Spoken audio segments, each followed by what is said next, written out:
What up, guys? I'm going to teach you how to make a fart sound with a straw under your armpit. Watch.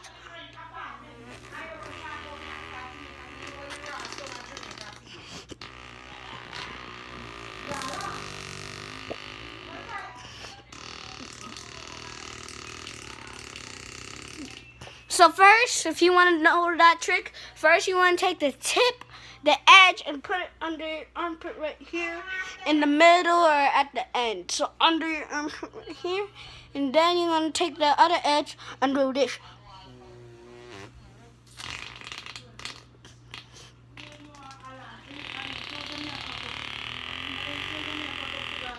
If you want to really make that sound, you have to take, like, see how that's right there?